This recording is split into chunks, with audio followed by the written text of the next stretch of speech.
Good afternoon. My name is Ian, and I will be your conference operator today.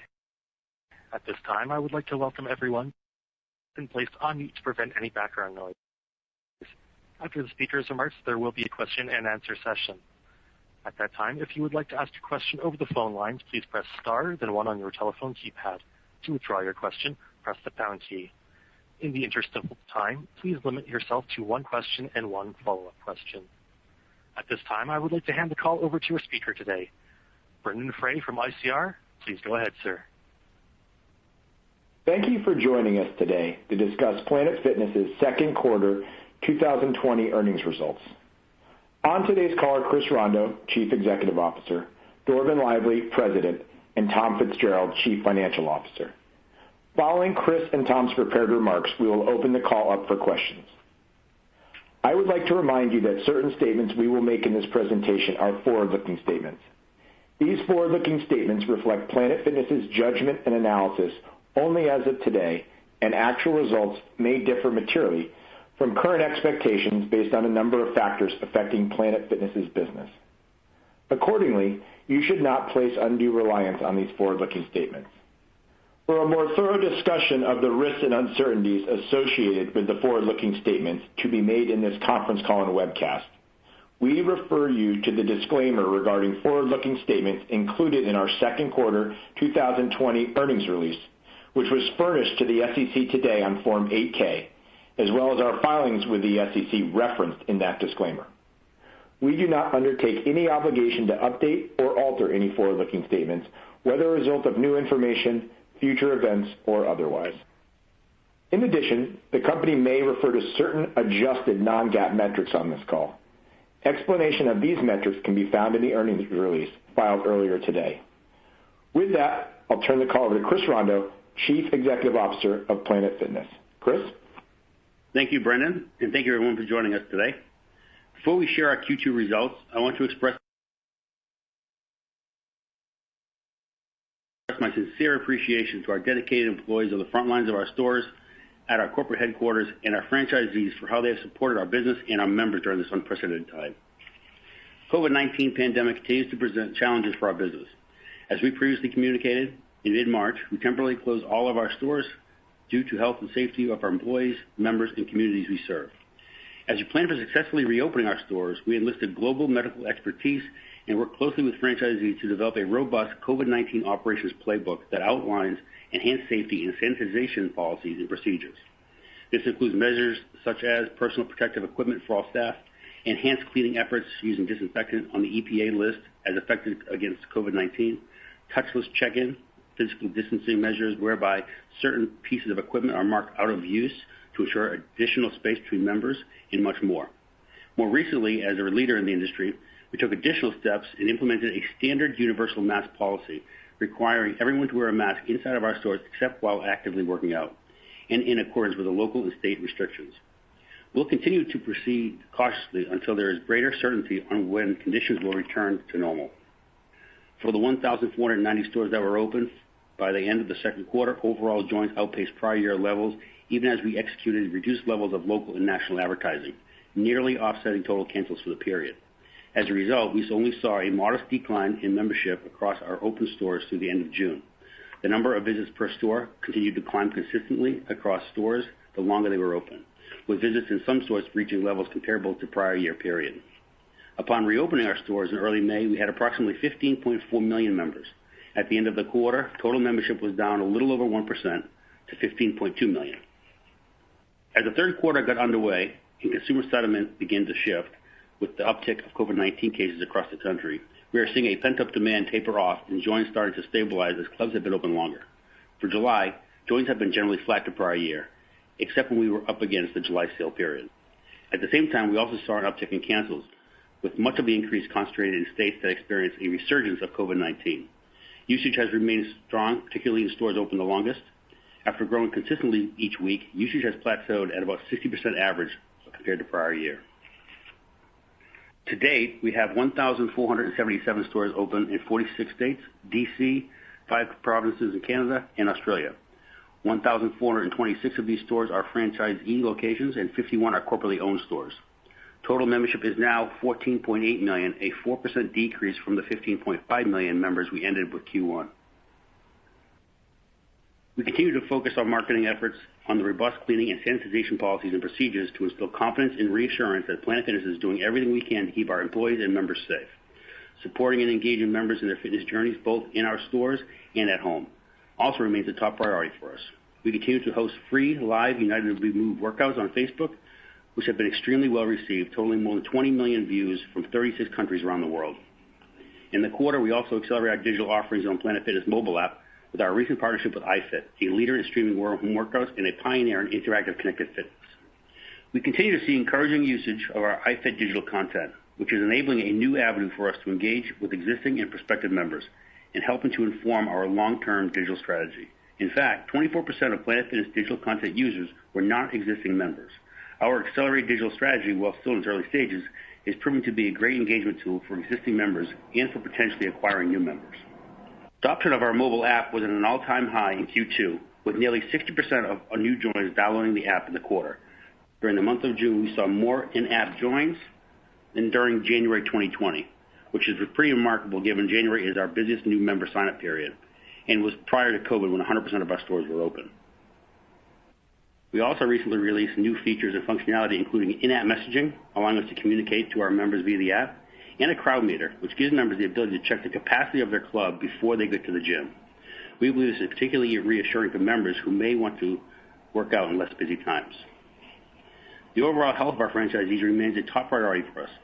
In an effort to continue to support them throughout this time, we have provided a 12-month extension on new store development obligations, re-equips, remodels, and a 15% discount off equipment placed by the end of this year. We opened 21 new stores in the quarter. A handful of these locations were originally scheduled to open in Q1, but were delayed due to COVID-19. As we previously said, we expect there to be reduced development over the next couple of quarters as franchisees focus primarily on training and supporting staff on new policies, procedures, and successfully reopening our stores, keeping our members engaged with our brand, and rebuilding their cash positions, which were reduced during this period. Health and wellness is more important now than ever. We see ourselves as an integral part of the healthcare delivery system and part of the solution to COVID-19. Fitness plays a key role in positively impacting the overall mental and physical well-being, in addition to combating COVID-19 risk factors such as obesity, heart disease, lung disease, and diabetes. We look forward to reopening more stores in the future as the states and municipalities allow to further provide our communities with much-needed access to health and fitness. While the near-term operating environment is likely to remain volatile and negatively affect our near-term revenue and profitability, I am confident in the long run, once this pandemic is behind us, that Planet Fitness will be able to significantly widen our competitive moat for several reasons. First, the incredible strength, sophistication, and diversification of our franchise system, where 75% of our stores are owned by franchisees who own and operate locations in multiple states. Second, we are well positioned to capitalize on the industry consolidation as many of our competitors will struggle to survive financially.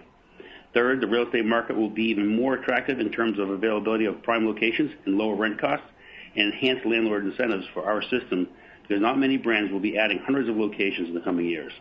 And fourth, the encouraging early results of our opportunity we're seeing as a result of the accelerated digital content strategy, focusing on the needs of first-time and casual gym users. And finally, the overall increased focus on health and wellness, which we believe will emerge over the next several years. This will further enhance the tailwinds in the category, and we believe our value proposition is second to none. I'll now turn the call over to Tom.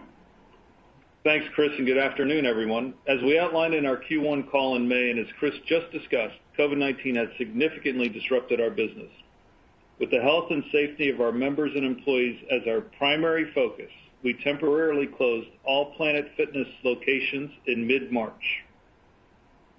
It wasn't until early May that we slowly began the reopening process following our expansive COVID-19 store reopening playbook and adhering to health authority guidelines.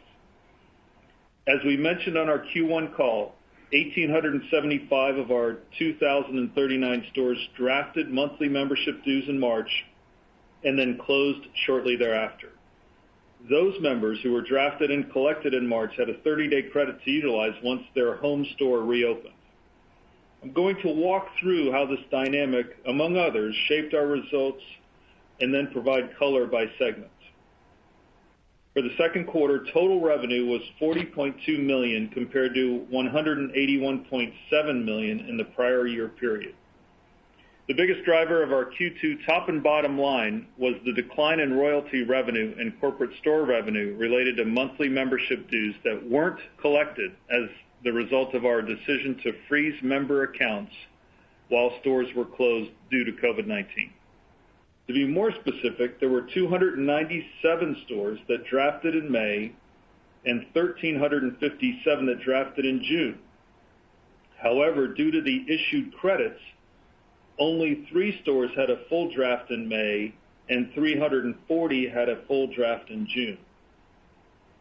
Partially offsetting this decline was the recognition of $11.2 million in deferred revenue related to monthly membership dues collected in March before stores closed, made up of $9.4 million from franchise royalty and $1.8 million from corporate-owned stores' monthly dues. We also recognized $3.1 million of NAF contributions in the second quarter that were also deferred from Q1. In addition, our year-over-year performance was significantly impacted by the decline in equipment sales as we were unable to move forward with planned new and replacement equipment sales due to COVID-19. We did place equipment in 14 stores in Q2, some of which were originally scheduled to be placed in late March but were delayed until the second quarter. We had replacement equipment sales of $2.7 million in Q2. Before I get into the specifics of same-store sales, let me spend a minute on our same-store sales definition. When stores are closed and we don't draft monthly membership dues or don't execute a full draft upon reopening because members have credits to utilize from prior periods, they are not included in the comparable store base and therefore are not included in the same-store sales calculation for that month. Because none of our stores drafted in April, and only a portion of stores drafted in May and June, we are not reporting a same-store sales figure for the second quarter. That said, we do want to share the results and provide some color for the comparable stores that had a full draft in June and walk through the key drivers. For some context, we reported 53 consecutive quarters of positive same-store sales before COVID-19 hit in March and shut down all of our stores. Our recurring revenue model and historically strong same-store sales results are built on the ability to continue to grow net membership levels across our store base month over month and therefore year over year. Additionally, in our recurring revenue model, our same-store sales performance at any point in time is a function of what happened to our membership levels over the trailing 12 months.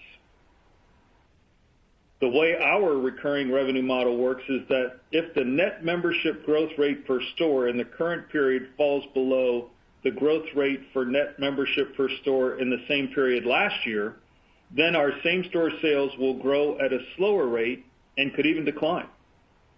Our comps are not based on what happened in the last month, but based on what's happened in the last 12 months. So when the majority of our stores were closed for 2 to 3 months as a result of COVID-19, that created an interruption in our membership growth cycle that cannot be offset in a given month. When our stores shut down due to COVID, we were unable to grow net membership levels in our stores and as a result have seen a slowdown in same-store sales growth. Now, 9 were in the comp base.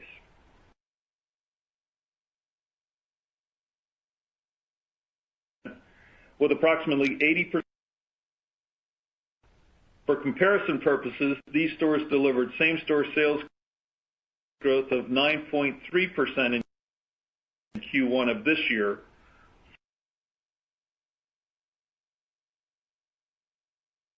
of the decline in growth in June from a drop in net member growth in the balance store in the 279 comp store of this year. Whereas in last year's Q2,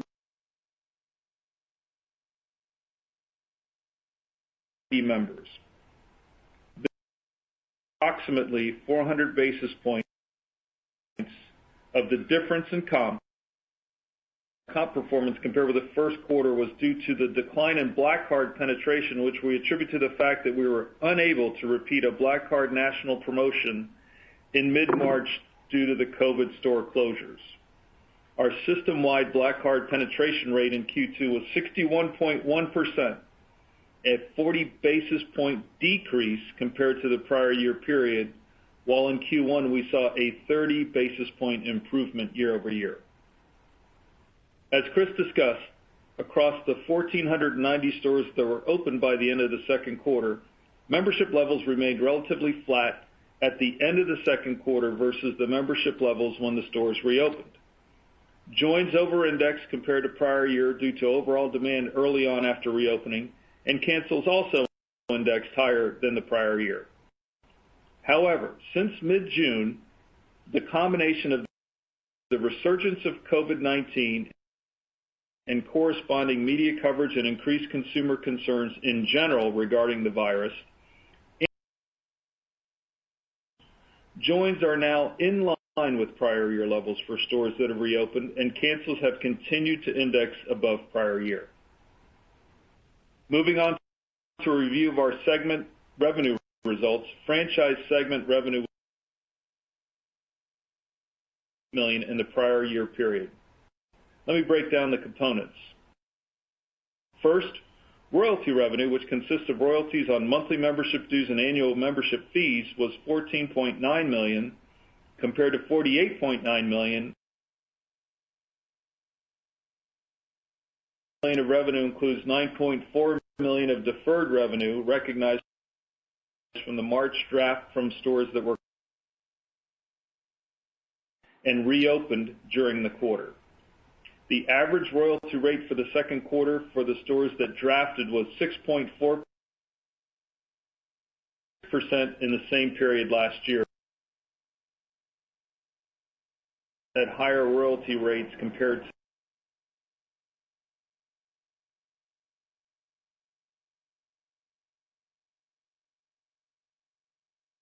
$5 million compared to $4.2 million in sign-ups and the recognition of fees paid.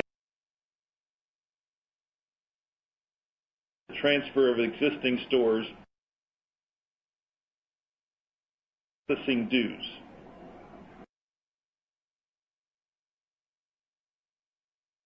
As a result of the store closures. Also, within the franchise in the second quarter compared to $5.1 million a year ago. These are fees we receive for the assembly decrease reflects the lower net store placements we executed in the quarter outlined. Finally, compared to $12.5 million last year as NAF revenue membership dues. The NAF revenue in the current quarter includes $3.1 million of deferred NAF revenue that was collected in March but not recognized until Q2. Our corporate-owned store segment revenue was $9.4 million compared to $39.7 million in the prior year period. The $30.3 million decrease was due to lower membership fees due to the closure of our corporate stores. Since the majority of our corporate stores were still closed, of annual dues previously collected and $1.8 million of revenue deferrals from stores closed after the March draft due to COVID-19 and recognized in the second quarter. Turning to our equipment segment, revenue decreased $60.3 million to $9.8 million from $70.2 million. The decrease was primarily due to lower replacement equipment sales to existing franchisee-owned stores, as well as lower new store equipment sales. Replacement equipment sales in Q2 were $2.7 million compared to $42.5 million in Q2 last year. In the second quarter, we had 14 new store equipment placements, which was down 41 from the prior year period. Beginning in Q2, we launched a 15% discount offer on all equipment orders and replacement orders.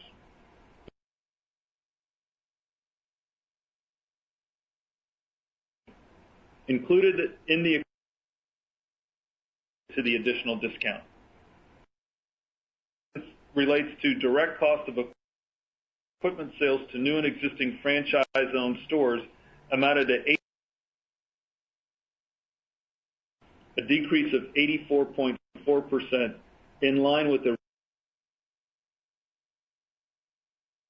store operation expenses, which are associated with our corporate-owned stores, decreased to $14.7 million,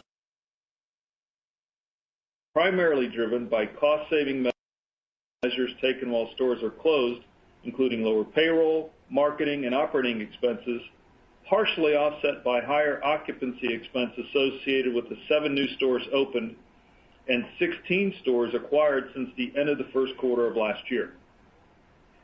SG&A for the quarter was $15.9 million compared to $18.9 million a year ago. The decrease was driven primarily by reductions in variable compensation, temporary executive salary reductions, lower equipment placement expenses, and various administrative expense reductions related to COVID-19. National Advertising Fund expense was $10.9 million compared to $12.5 million in the prior year period. The decrease in expense was due to reduced advertising and marketing expenses as a result of COVID-19. The difference between NAF expenses and revenue this quarter primarily reflects lower NAF contribution revenue due to COVID-19.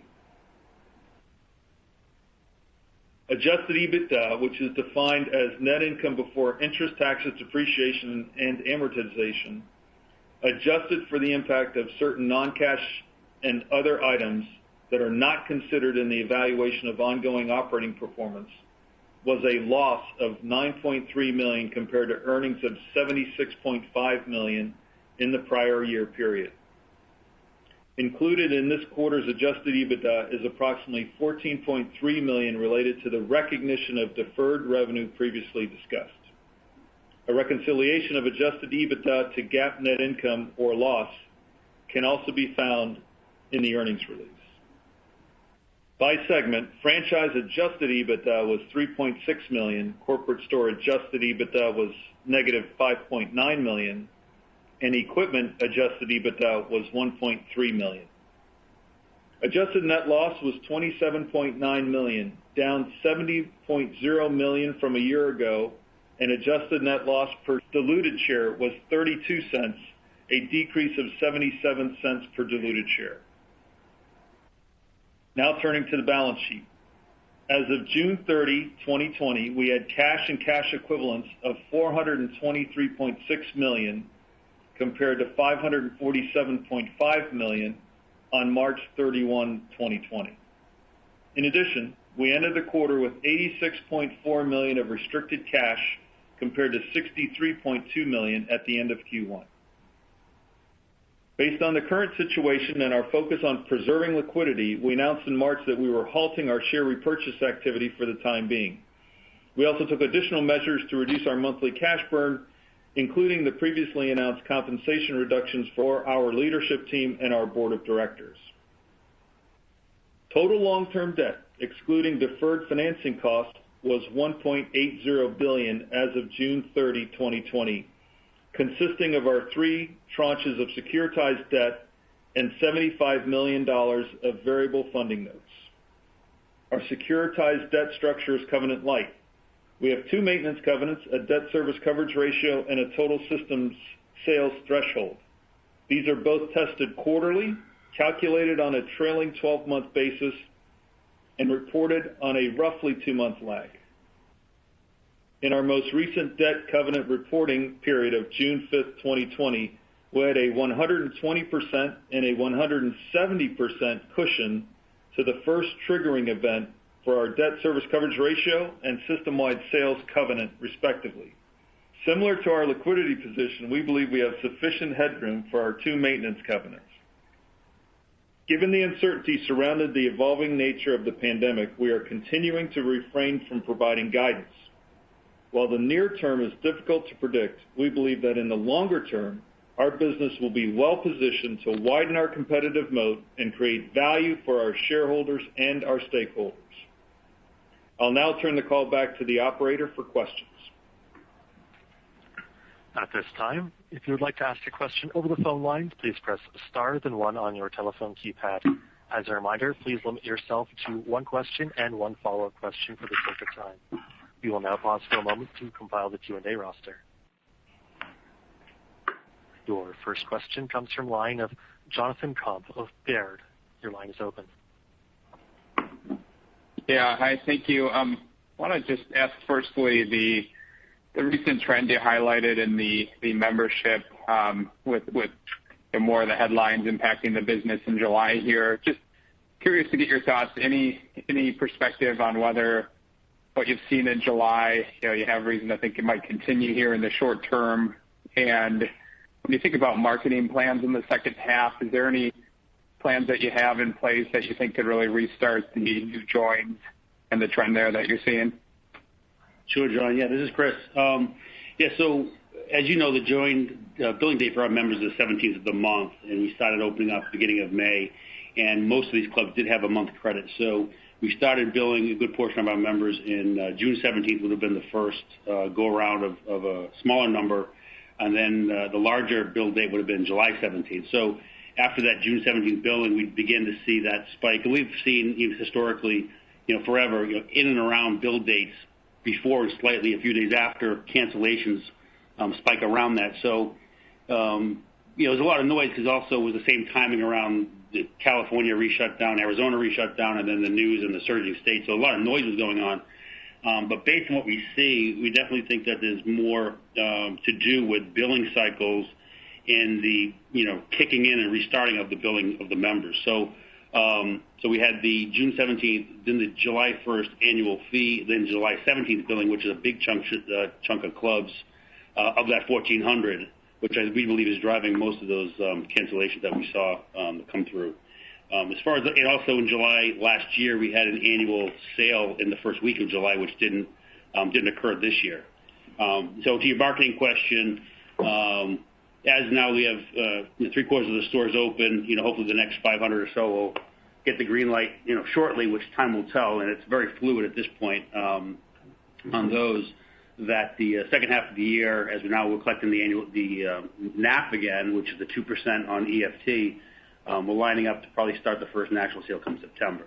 But time will tell on that. I think the one thing I would add to this that I'm extremely happy about and proud of is that the franchisees collectively with us and with the Independent Franchise Council, we got together to look at the second half NAF mix, and have agreed to slightly change that mix, increase the NAF slightly for the rest of the year to help kick in that flywheel here as we hopefully get a sense of some normalcy in the world.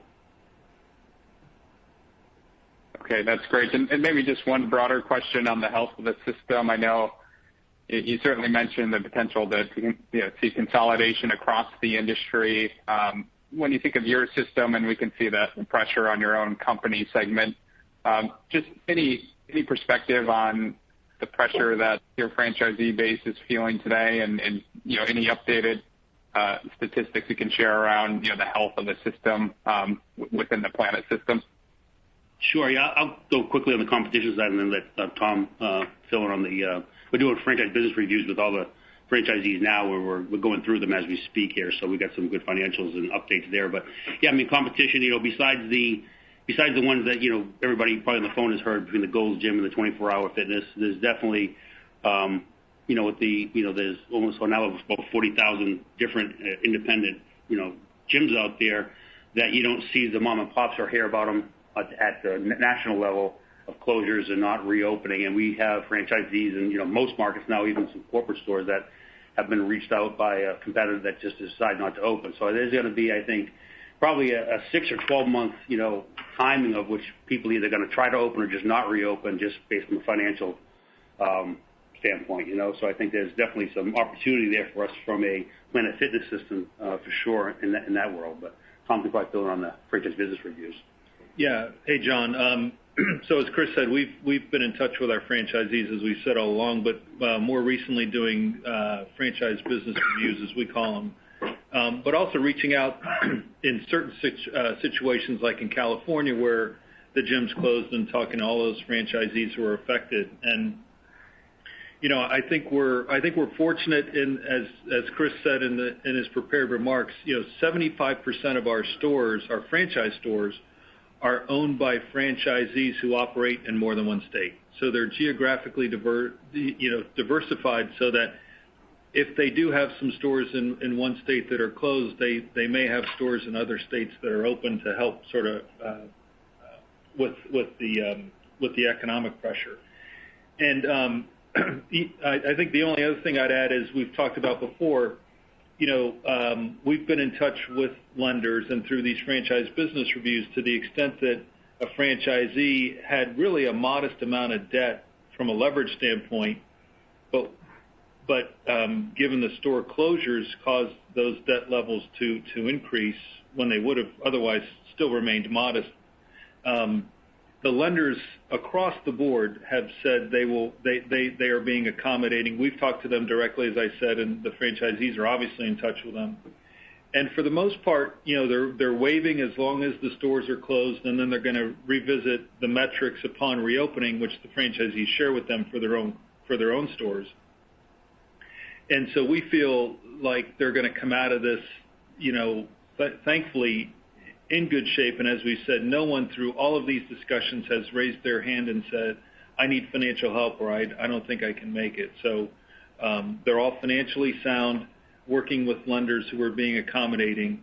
And once the stores reopen, then they can start to build back their cash and their balance sheet, and then start to look forward to development. But it's in that sequence, and that seems appropriate given where we are. Great. I appreciate the color. Thank you. Thanks, John. You bet. Your next question comes from the line of John Heinbockel of Guggenheim Securities. Your line is open. Hey, can you guys hear me? Yeah, sure do, John. Yeah. Hey, John.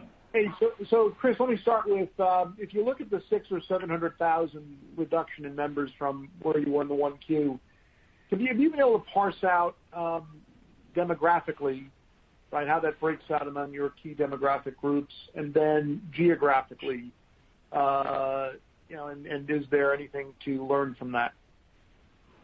Yeah, I'd say from a high level, the boomers are proportionally higher than what we normally see, as well as Gen Xers, where millennials and Gen Zs are not. In some of the higher spiking states, we're seeing some higher indexing joins, so like the Texases, the Floridas, Arizona, for example, those are also skewed slightly higher than their peers here and throughout the rest of the country. In Canada, which is very different, Canada has had increased joins and less cancels and a heck of a lot more usage up there than the U.S. stores. Okay, and then secondly, when you think about I don't know what plans you've started to put together for New Year's Eve, heading into January. I guess you would assume that you'd have the vast majority of the clubs open.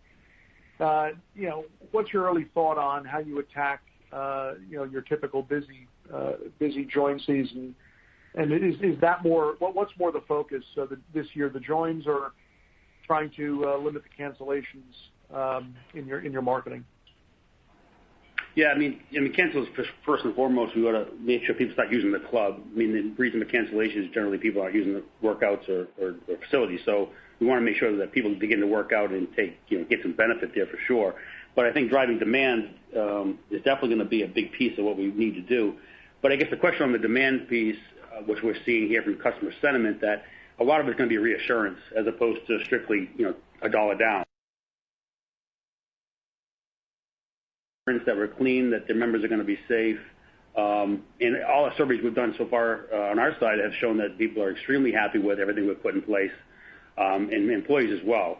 We've had about 85% retention of our employees as they've come back from furlough. So people are excited to get back in and see what they've seen. And I think to that, as we've said in the past, like our average member works out 5 to 6 times a month, and that same usage pattern is holding true. So of the people using the store, they're using the same amount, which is great to see. New Year's Eve, yeah, they're still in play. They still plan on having it. hypothesis is that they're thinking because, this is, God forbid, still here, or there's some social distancing or issues going to bars or nightclubs, that maybe viewership could be up because people are stuck at home. So I still think we'll get a lot of airplay out of it with the message and get people hopefully to get 2021 off to a better start. Okay, thank you. Thanks, John. Your next question comes from the line of Simon Seagal of BMO. Your line is open. Thanks. Hey, guys. Hope you're doing well through all this. Thanks, Simon. Chris, any way to quantify gross ads versus cancellations and how you're thinking about that trajectory? And then just given the color on the current numbers, any thoughts on where that ends the quarter and the year? And then sorry if I missed it, did you give any differentiation in Black Card versus Classic for the reopened gyms or cancellations? Thanks. Yeah, for Q2, we were about 58% Black Card acquisition for Q2, the system there. I think the ads question, I think the bigger question now is back to what I just mentioned here, is from an acquisition standpoint, are we going to be able to drive a lot of high acquisition join on expiration dates, for example, or is it just more brand?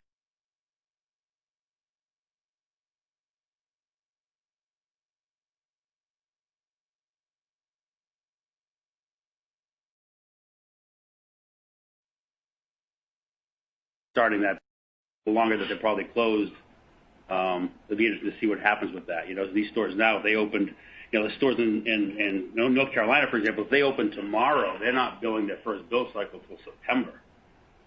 So we got to get through that 500 clubs as well. But I believe that we'll start seeing the cancel side of things on the existing stores that are open by September, October. This is now their second, third, or fourth draft in a row that you've probably gone through some of the bumps we're seeing today. Time will tell, and as long as, you don't have more closures like California and Arizona, and that doesn't continue to ramp. But it's so fluid, as we all see on TV. Day by day, it changes based on the reports of the day, So that's that. I think more or less it's going to be just how can we drive the messaging and the marketing, because not only is it reassuring potential members, it's a current member at home that says, geez, look at all this cleaning stuff they've done and the protocols in place. So in the advertising, you might get, you're kind of talking to both. You're talking to both, members and non-members, I think, in the advertising in the second half of the year. Yeah, and Oliver, Oliver, this is Dorvin. Just one other thing to add on Chris's comments on the cancellations and the fact that, we went for, basically 3 months without billing. And as you mentioned, we built a few clubs in June and then, a significant number of more clubs in July. The other factor in there is that the last time we had billed the annual fee was on March the 1st. So the April monthly annual fee, the May and the June, those fees did not get billed to the member. The 1 year fee did not get billed until basically in July. We did a catch up, in other words, so those months that we didn't bill the members.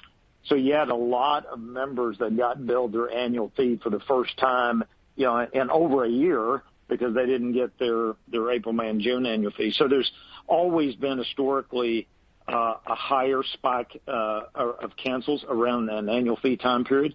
And you go back years ago, we only had 2 months we billed annual fees. It was June and October. And then a few years ago, we changed it to where an annual fee can be billed for a member, based on when they join their membership with Planet. And so that's another factor that really occurred during this time period of July as well. Yeah, and then Oliver, I think of the things that franchisees have taken advantage of. I mean, they all essentially got the 12-month extension on new store development and re-equips. And the reason we did that, one, was to just alleviate the pressure that their lenders might have had or put on them to potentially experience a default if they weren't in compliance with our agreement. So pushing those dates out just alleviates the pressure from the lenders. So essentially everybody took advantage of that. And then as we mentioned, we did offer a 15% discount if equipment was ordered in place by the end of the year. So folks who are able to execute that, it's a little incentive for them to do that. We essentially cut our margins in half, but we thought that was the right long-term thing to do.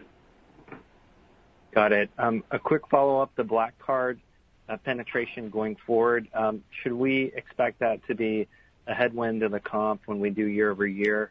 I would love any color there to the extent that you can provide it. Thank you. I mean, it's one quarter, and the other thing I think to note there is in June last year we had a Black Card flash sale, which we didn't have in this second quarter. So even though we were 58% of the Black Card, I'm not sure that that's necessarily going to be the norm as opposed to we're 60% across the system. So I think it was more probably impactful because we didn't have the Black Card sale in that quarter. Which was the same thing that happened in Q1. We were up against the Black Card sale from last March, and we didn't execute it. So I think as long as our promotional windows can line up based on what's going on in the world, then it should not follow the same trend that we just discussed. But it's just a matter of what the marketing calendar. What makes sense from a marketing calendar based on what's going on. Yeah, which plays in part to what I mentioned earlier on the NAP last vote change we did with the franchisees on changing that mix slightly here for the remainder of the year to get that flywheel back going. Yeah. Thank you very much. Best regards. Thanks, Oliver. Thanks, Oliver. Your next question comes from line of Sharon Zackfia of William Blair. Your line is open. Hi, good afternoon. I may have missed this. But did you indicate if you're profitable at 72% of the clubs open? And then secondarily, what has kind of the response been to the equipment discount? I mean, what are you seeing in terms of any uptick in planned replacements or new club openings in the back half?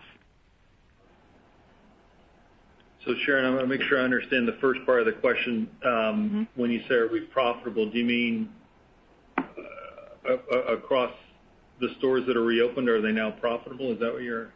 No, at a corporate level. So is 72% of stores open? Is that with the organization?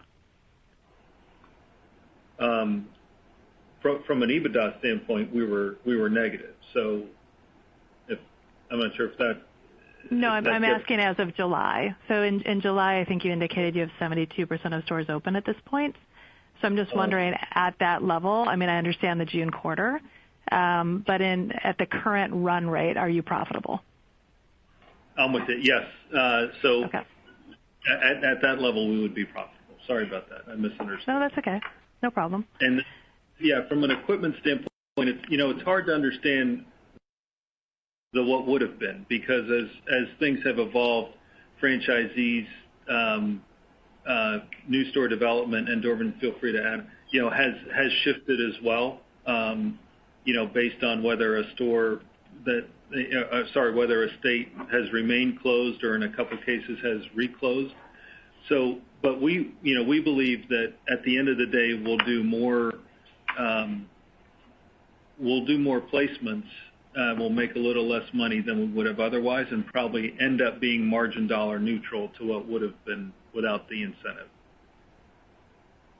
Yeah, I think, Sharon, what I'd add to that is that it's Tom makes a good point in that states like California, where the clubs are shut down, or even states where we haven't been able to open again, like in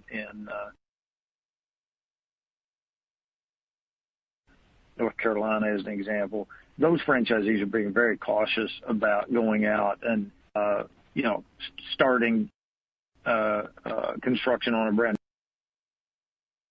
new site because with really not knowing kind of what the potential end game would look like. You got a territory where they're seeing this as an aggressive opportunity to kind of double down against the competition, and they're out a mixed bag, and there is a lot of wait and see because of just the news of COVID and the spike states as well. But there will be some that will take advantage.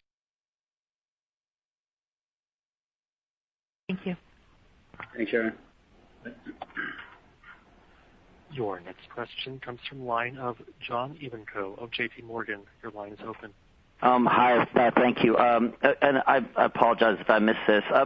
Can you say how many units, are actually in some form of either signed lease or groundbreaking for, the second half of 20, from a company and a franchise perspective, in terms of the new gyms and new placements that we could actually expect? And I did hear, in the prepared remarks, comments about, getting better lease terms from landlords, more sites coming available, more flexible terms, what have you.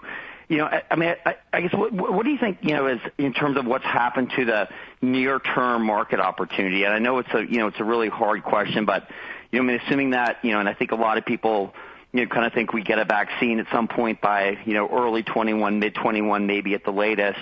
What do you think that could really mean, for development in 21 and 22? Do you think we can get back to 19 levels? I mean, this really is, and I guess the biggest and most important, part of the question at this point.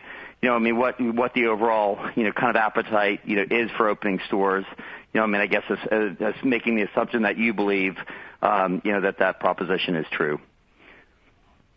Yeah, John, this is Dorvin. What I'd say is that, well, we don't disclose like how many leases are signed and at what stages they're at in the construction phase. But we open stores in Q2 and we'll open stores over the balance of the year. Some of that is, to my last comment, is literally in timing, in that there's sites setting out there that franchisees are waiting till they know that, their clubs are going to be able to be open, and they'll be able to, continue the construction site and get it closed. There are clearly franchisees that are sitting and waiting and saying, given that we're going through this pandemic time when it seems to be spiking and no one knows exactly when it's going to kind of cool off or calm down a bit, or to get the vaccine, there is also some that are saying they're just going to wait and see.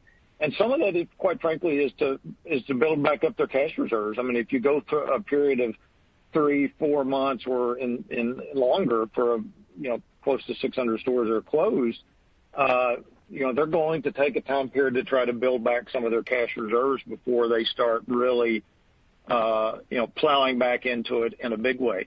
Now, there are others that either are in a better financial balance sheet position, or see this as an opportunity to really get aggressive. And, we've had a conversation just this last week in his markets, believing this is an opportunity to go after the competition. To your point, on the real estate availability side, I don't think we've seen the full fallout yet.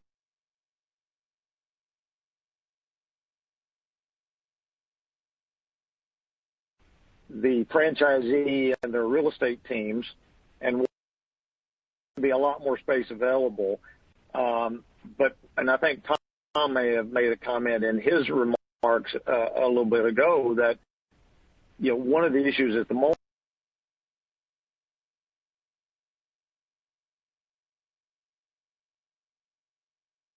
pushed them hard on the immediacy of that than they are out there trying to release space. So that's going to take a little bit of time to work its way through. And, I guess net, as we said earlier in the year, we believe this year could be, as much as 50% or more down over the 2019 level. Now, in terms of longer term, I think the moat's going to be greater. I think the real estate availability is going to be more plentiful than it was.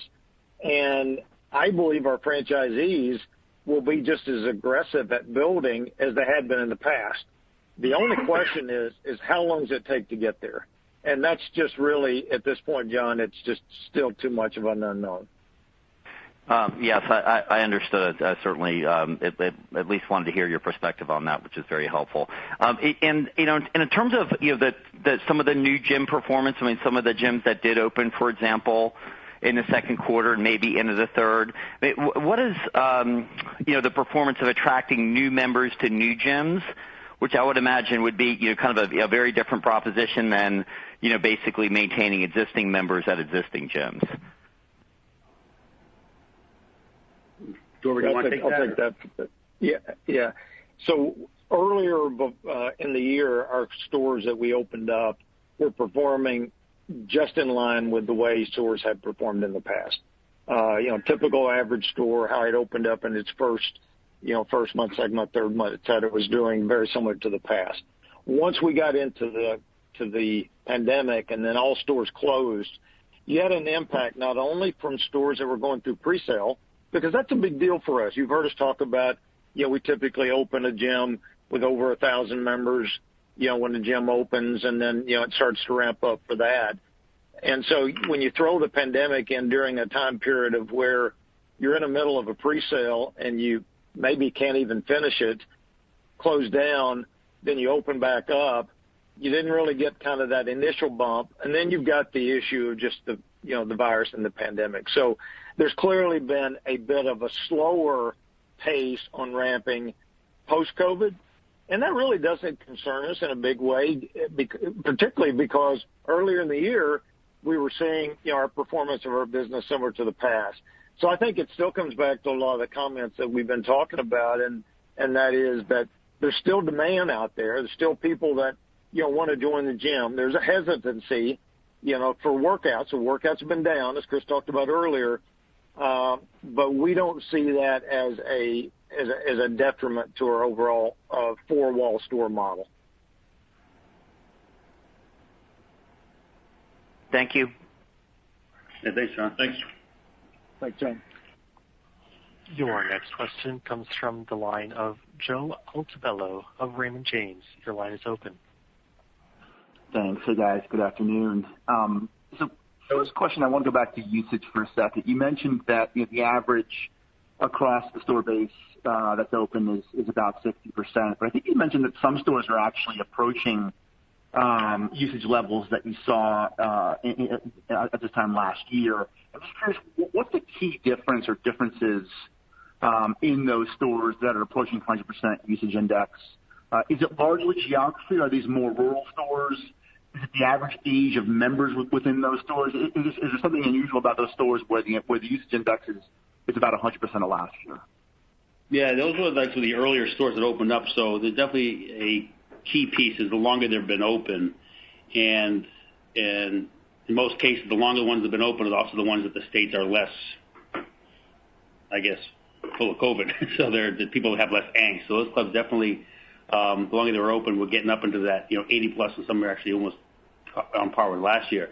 The thing though, what happened like in July, when you started seeing the reclosings and more of the hype of the resurgence, things kind of just went flat. Where we were saying before how every week it was going up 5-10 points in usage, and then it kind of got to 60% and it just kind of stayed there, and it hasn't really progressed since the resurgence in some of the states. So I think it's just more of that angst out there that's kind of held it kind of where it's at right now, I think. So I think we just got to wait for the consumers to get a little bit more comfortable here to begin to venture out and start to work out again. I mean, I worked out this morning in my local store here in Seabrook, New Hampshire, and it was, I thought it was totally fine. People cleaned the equipment down more than they ever did. They walked around, they stayed away from each other. Problem is you got to get in to see it. And then once you see it, you're like, oh, this is no big deal. So I think that's probably more of it is just getting them in there the initial first time. Got it. That's helpful, Chris. Thank you. And just secondly, in terms of the health of your franchisees, have you had any discussions regarding acquiring stores from any struggling franchisees, or have you facilitated any transactions between franchisees on that front? Yeah, I'll start that one. This is Dorvin. Sorry, go ahead. So one of the things, and Tom's talked about it in our model, Joe, is that because of the returns of the investment of the model and the margins that these four walls throw off, even with some contractions or stores being closed for a period of time. I mean, although always hurts to not have revenue coming in, but we haven't had any franchisees that's come to us that says, would you buy us? And we have not had to broker any transaction between one franchisee and another franchisee because somebody had to get out. So I think that speaks to some of the comments that Tom made earlier in terms of just the overall financial condition of franchisees is that, they've been able to weather the storm up to this point, and, with 70% plus, have stores in multiple states, they've got some diversification there. But that's not the case in our scenario because, our average franchisee probably has 15 plus stores or so, with many having significantly larger. And then they've done the same things that Tom was talking about that we did with our corporate stores. In most cases, they furloughed all their team members except their managers, and they took a hard look at their, kind of their headquarters SG&A and started cutting expenses there. So they've been really, very financial prudent during this process, leading up to where we are today. Yeah, I think the only thing I'd add to that is, we've somewhat extended an olive branch to be sure that, if there's anybody out there that is, waving the white flag and nervous to give us a call, let us know, or even other big franchise groups, private equity back that have reached out on their own. And, I think back to Dorman's earlier point, the franchisees are bullish to get, a sense of normalcy and then to begin to develop again because nobody's taking us up or anybody up on that scenario. They all kind of just they're bullish about the future, so they're kind of hanging in there, just waiting for this to pass. Got it. Great. Thank you, guys. Appreciate it. Thanks, Joe. Thanks, Joe. Your next question comes from the line of Raf Jadrosich of Bank of America. Your line is open. Hi, thanks. Good afternoon. Thanks for taking my question, guys. Hey, Raf.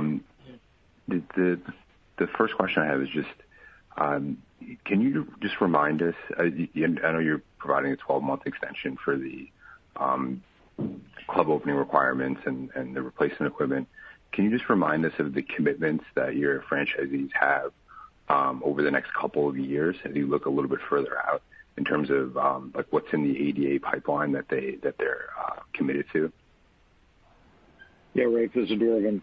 As we've said in the past, franchisees have over 1,000 committed under their area development agreements. And at any point in time, if you go back and look, now over the past, 3, 4, 5 years or so, generally about half of those are required to be developed over the next 3 years. And so what we did is we, in essence, just said, we give you an extra 12 months and just pushed everything out 12 months. So the commitment is sort of the same. It's just been pushed out an incremental 12 months. Okay. And you're not seeing any pushback or change to to next year or the outer years of that commitment or we don't. Yeah, I don't think what we're going to see is that, if a franchisee had 5 stores this year and 5 next year, we push it out. He has the ability to do is just to do 5 next year and then 5 the following year. In some cases, franchisees, we'll see where, as we've been talking about, kind of the normalcy, what it's going to look like. Many of our franchisees have been ahead of schedule. So they technically, in the past, and we've made comments about it, could have slowed down their development because they were ahead of what they had to do, but kept building, redeploying their cash. So we don't know what will happen in this case. Once we kind of get past some of these issues and get all of our clubs up and running again, it could clearly be that franchisees might do some catch up and get caught back up on what they were going to do this year versus what they would be required to do next year. But I think it's still going to take a little bit of time to get kind of to the other side of this to see how fast they might try to get their development schedule back up and running. Okay, thank you. And then the second question was just in terms of was there any additional revenue deferrals in the second quarter that'll be recognized in 3Q or later on in the year? Hey, Rafe, it's Tom. No, there weren't any additional ones. It's more what was deferred from Q1 in March hasn't fully been recognized. So that'll just get recognized whenever those stores reopen. Do you have I think it was $20 million, and then I think you mentioned on the first quarter call, and you recognized $11 million of that. Is that roughly the right amount? Yeah, there's about $12 million left to be recognized. Okay. All right. Thank you. Thanks. That is all the questions we have time for today. At this time, I turn the call back over to the presenters. Great. Thank you, everybody, for taking the time today and listening to our Q2 call and some small updates from the beginning of Q3. Looking forward to getting through this here and get the rest of these stores open. Excited about the second half of the year. Hopefully we can get things back on track and get these franchisees, take care of them and make sure that the staff and members are all happy with all our cleaning and things we're doing. And like the one thing that I always like to reiterate, I've heard me on my few calls recently with some interviews, is that we're definitely the solution here to this and not the problem. I think what the industry is lacking is representation. I think one thing we've got to work as a team here from Planet's standpoint is that, if you think about it, we're really a key integral piece of the healthcare distribution process. And to close gyms is just really not is really counterproductive in my view. If 20% of the U.S. has a gym membership, you make a case if the other 80% did, we probably wouldn't be here. So a lot of upside here for this industry, and I think Planet is well positioned to take full advantage of all of it. So it's I think it's a good spot. We should get through this together. Thank you, everybody. Have a good day. This concludes today's conference call. You may now disconnect.